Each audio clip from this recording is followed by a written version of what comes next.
As temperatures rise to record-breaking levels, we shed a light on some silent dangers lurking in the summer heat. According to the CDC, more than 65,000 people visit the emergency room for heat-related stress each year. But staying cool is only half the battle.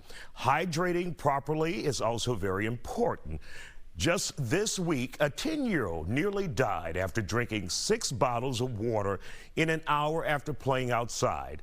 In other cases, some people haven't been lucky enough to survive water intoxication.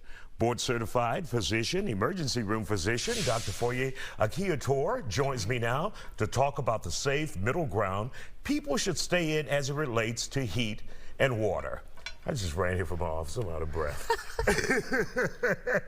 Doc, glad to have you here. Thank you. But Thank you. when people think about drinking water, you're told drink 8 glasses of water a day. It's healthy. It's good for the body. What went wrong in this case with this 10-year-old? Right. So as you know, our kidneys are really the water filtration system of the body. So you drink water, the kidneys take what it needs, and then you pee out the rest of it. So if people notice, sometimes your urine is darker or lighter, and that's because your body naturally dilutes what it needs or filters what it needs and gets rid of the rest of it. If you need a lot of water, your body is going to keep as much as possible, and your urine is going to be very concentrated, and you're not going to pee a lot. So these cases are patients who are drinking a large amount of water in a very short amount of time, and the kidney is just an organ. You know, it's not a machine, it's not a robot, and there's just too much water coming in for it to be able to do its job in a reasonable amount of time, so that water accumulates and it starts transferring into our cells.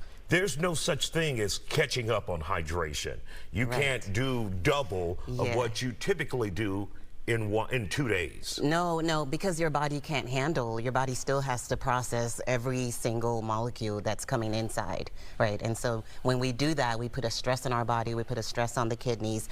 Each cell really has a membrane that regulates whether water is allowed to enter, and when there's a disruption in this balance, that water starts entering the cells, and the cells start swelling. And that's okay to have a little leg swelling, maybe a little fluid in your, you ever pinch your leg and there's a little bit of fluid there. That can't happen in our brain. Our brain cannot tolerate a little extra swelling here and there, and that's incredibly devastating for the brain to have cells out of order or swelling. For those who may be in this heat and they may be working in the sun, and we always hear 8 glasses of water a day. Right. How much further should you go beyond that if you're in the heat and you think you're doing the best for your body? Right. I think it's important to use, we always say common sense, but common sense isn't always, obviously, common. And so I think the main thing we do is really gauge how you feel, right? If you're thirsty or you feel like your mouth is dry or parched, that is an indication to drink some water. But if you feel like you've been losing a lot of electrolytes, or you've been out in the sun, that's when you want to try to drink something that has electrolytes in it. So you're replacing essentially what you're losing outside. Now, I've heard a lot of, really quick, a lot of people say, well, I'm thirsty, I need to hydrate, so I'm going to drink a Coke. And they're thinking, Coke has water and it's all be fine. Right, yeah. Does that...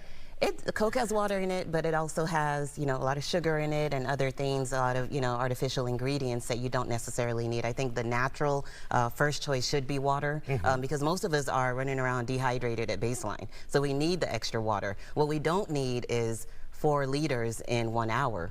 So I think if we can space it out, if you're drinking 1 liter every 2 or 3 hours, you're still at that 8 bottles a day, but you're just spacing it out over the course of the day to allow your kidneys to be able to take what it needs out of there. And you have some examples here. Yeah, I mean, this is just regular water. We need about 6 to 8 of these a day. And then these are electrolyte water options. So these are all 0 sugar. And then there are the sachets that have come out in the last couple of years that you can take with you and add to your water. But I think the main thing is drink your water. This case that happened, these are actually very rare cases. Most of us are dehydrated and need our water. But if you feel like you're losing an excessive amount of fluid because of maybe being out in the sun or you're exercising, you ever tasted your own salt, your own sweat, and see that it's actually salty? You're losing salt as you're going. So it's very important to have a variety of these available to you and your children when you're out. And there are a lot of different types of water out there that they push on us as consumers. Alkaline, exactly. electrolyte, and the smart water. Does that work? or is it just, designer water? Yeah, it's a design. Our grandparents did just fine. And they don't know what that is, right? As people laugh at me, I say, drink water out of the hose pipe. They're like, what the hell is a hose pipe? A garden hose. A garden hose. Right. Get out of the country, okay? But water is, the goal is drink the water. Drink your water, purified, distilled, alkaline, drink your water, and mind your business. Right?